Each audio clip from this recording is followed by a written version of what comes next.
Hello everyone, welcome back to our channel. Today we're diving into a crucial topic, cardiomyopathy. In this part we will talk about different types of cardiomyopathy, their signs and symptoms, and medical management. So don't forget to like, share, and subscribe to our channel and stay with us till the end.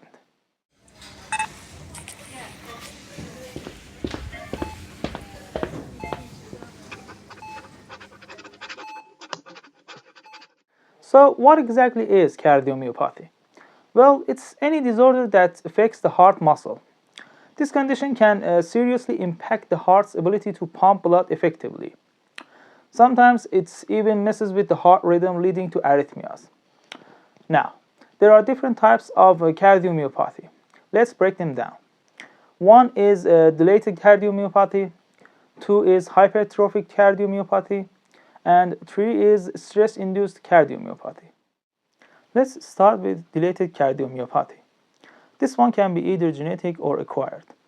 For genetic cases, it's crucial to identify and follow up with affected individuals.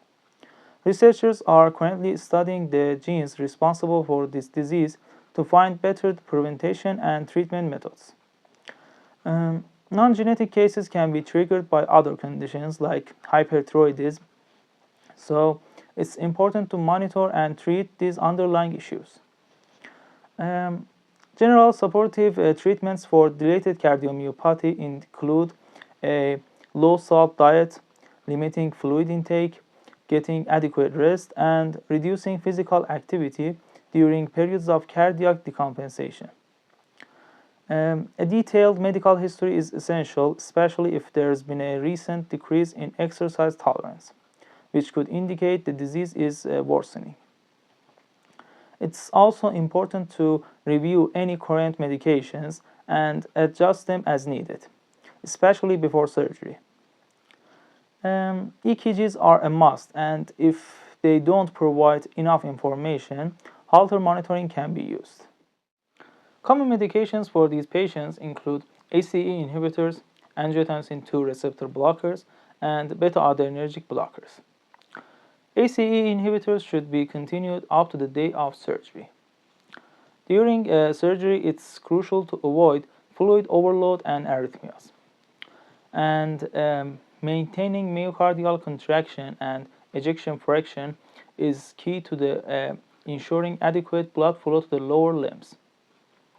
Basic monitoring like non-invasive blood pressure, arterial oxygen saturation, and 5-lead monitoring should be in place. Depending on the patient's condition, more advanced monitoring like invasive blood pressure, central venous pressure, muscle nerve monitoring, and transesophageal echocardiography or TEE might be necessary. When using neuraxial anesthesia, be mindful of blood pressure risks, and the combined spinal epidural method or CSE is often the best choice for these patients. General anesthesia poses concerns due to the potential myocardial weakening, which we want to avoid. Mechanical ventilation can also reduce venous return and cardiac output. Most anesthetic drugs weaken the myocardium in a dose-dependent manner. For example, fentanyl in very high doses is a suitable narcotic as it weakens the myocardium. On the other hand, midazolam causes slight vasodilation and myocardial depression. Or dexamethasone can cause bradycardia and weaken the heart. And propofol reduces the preload and afterload of the heart, weakening the myocardium. Etomidate has minimal cardiac effects and is a good alternative to propofol. Low concentrations of volatile inhaled gases are used to minimize cardiovascular effects. Managing fluid levels is critical. Too much fluid can cause volume overload, pulmonary edema, and heart failure, while too little fluid can significantly reduce cardiac output and blood supply to organs. The appropriate volume of fluid should be administered based on the patient's clinical condition and the surgery. Treatment for these patients involves both medication and surgical options. Surgery is reserved for advanced cases and includes heart transplants or the implantation of support devices, either permanently or temporarily until a heart transplant can be performed. Additional mitral valve surgery might also be necessary.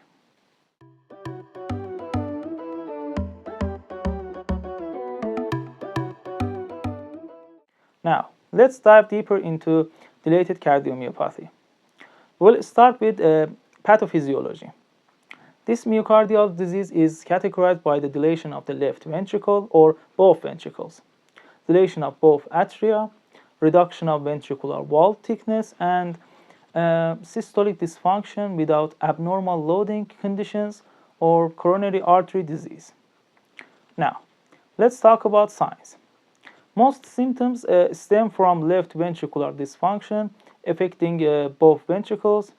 The initial manifestation is usually heart failure. Some patients experience chest pain similar to angina pectoris.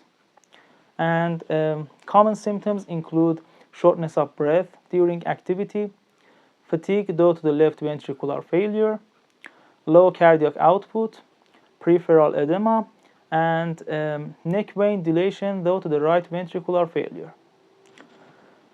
These symptoms aren't specific to this disease, so other causes of heart failure like high blood pressure, myocardial infarction, or valvular disease should be ruled out, and family history is also important. A decrease in ejection fraction and cardiac output is often observed, due to the excessive production of pro-inflammatory cytokines, plasma viscosity, and platelet count increase, leading to common systemic embolization caused by valve thrombi in dilated cavities and a hypokinetic heart.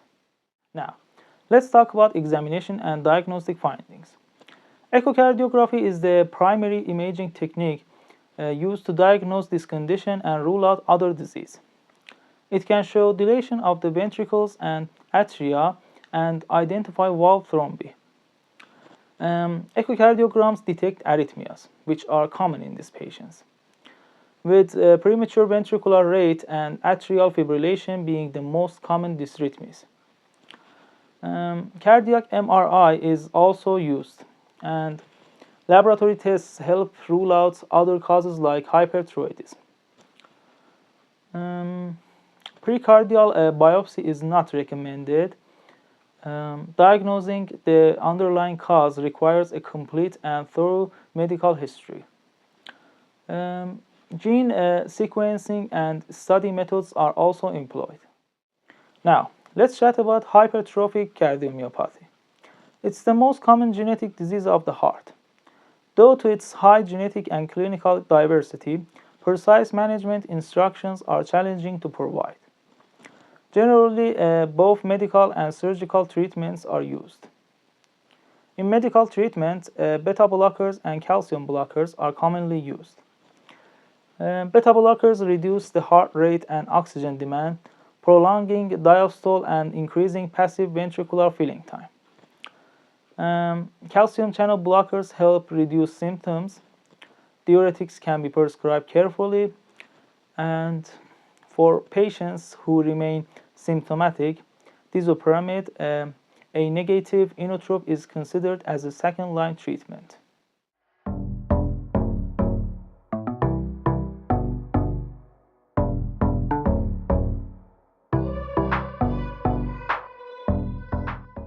Surgical treatment is reserved for patients with a large outflow tract gradient and severe heart failure symptoms despite drug therapy. And in anesthesia management, the goal is to minimize LVOT, or left ventricular outflow tract obstruction. Drugs that reduce myocardial contractility or increase preload and afterload are used. Patients may experience severe hypotension, myocardial ischemia, acute heart failure, and ventricular or supraventricular dysrhythmias during surgery. Increasing intravascular volume before surgery can be beneficial. A ventilator with a high respiratory rate and low volume should be used. and positive end expiratory pressure should be avoided. Anesthetic drugs with minimal myocardial weakening should be chosen. Beta-adrenergics like ephedrine, dopamine, and dobutamine are contraindicated as they increase LVOT obstruction, and metoprolol or esmodol can be used to continuously reduce the heart rate. For patients with restrictive cardiomyopathy, treatment focuses on removing the underlying cause and managing heart failure symptoms. While there is no cure, symptom control is the key, and diuretics can be used with precise dose adjustments.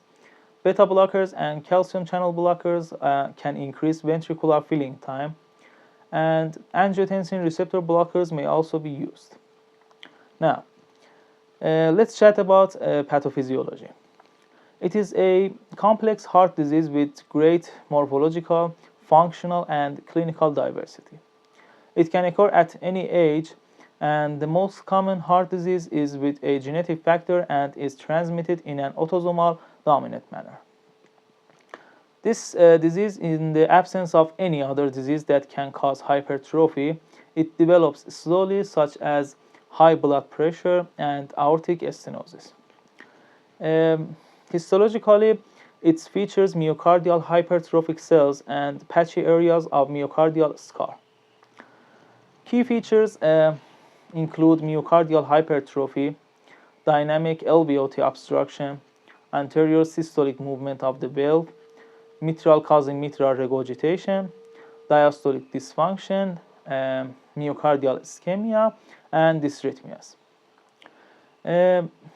Diastolic dysfunction is seen in all these patients with hypertrophic myocardium having a long relaxation time and low compliance. Due to the decrease in diastolic filling time and increase in oxygen consumption is seen due to the hypertrophy or the presence of metabolic disorders in the use of oxygen at the cellular level. Now let's talk about signs and symptoms. Most patients remain asymptomatic, but severe cases can lead to heart failure symptoms and sometimes sudden death. Symptoms include angina pectoris, fatigue, syncope, usually indicating unsuccessful sudden death, tachydysrhythmias, and heart failure. Moving on to diagnosis, in these patients the murmur is clearly intensified with the Valsalva maneuver. A 12-lead ECG should be taken. Disturbances are seen in 75% to 90% of patients, including high QRS voltage, abnormal Q wave like what is seen in MI, changes in ST segment and T wave, and echocardiography can show thickness greater than 15 mm in adults. Also, in these patients, the ejection fraction drops sharply. Color Doppler imaging can be used to diagnose LVOT obstruction. Cardiac catheterization is used to directly measure the increase in LVEDP and the pressure gradient between the left ventricle and the aorta. The definitive diagnosis is with endomyocardial biopsy and DNA analysis. Now, let's discuss stress-induced cardiomyopathy. This type is temporary and more common in women. The treatment is supportive, and negative inotropes should be avoided because the amount of catecholamine is high, making negative inotropes useful. Moving on to prenatal cardiomyopathy. The symptoms are similar to heart failure: shortness of breath, fatigue, and peripheral edema. Three clinical criteria are used for diagnosis. 1. Progression of heart failure in the prenatal period. 2. Absence of other justifying causes for the patient's condition. And 3. Left ventricular systolic dysfunction with LVEF less than 45%. Diagnostic tools include EKG, BNP level, chest radiography, echocardiography, cardiac MRI, cardiac catheterization, and endomyocardial biopsy. Now, let's chat about its medical management. This involves identifying and managing possible underlying or precipitating causes, correcting heart failure with medications, a low sodium diet, and an exercise or rest regimen, and controlling arrhythmias with antiarrhythmic medications, and possibly an implanted electronic device like an ICD. If the patient shows signs of congestion, fluid intake may be limited to 2 liters per day. However, patients with HCM should avoid dehydration and may need beta blockers to maintain cardiac output and minimize the risk of LVOT obstruction during systole. Anticoagulants are no longer routinely prescribed. For some patients with DCM, biventricular pacing, also known as cardiac resynchronization therapy or CRT, can increase the ejection fraction and reverse some structural changes in the myocardium. As noted, some forms of cardiomyopathy are inherited or genetic. Any family history of cardiomyopathy should be noted when taking a family health history. In appropriate cases, the patient should be referred to a genetic counselor for testing. If genetic mutations are found, it's recommended that first-degree relatives also be tested. That's a wrap on first part of cardiomyopathy, including dilated hypertrophic, stress-induced, and prenatal cardiomyopathy. If you find this information helpful, don't forget to like, share, and subscribe to our channel, and stay healthy, stay informed.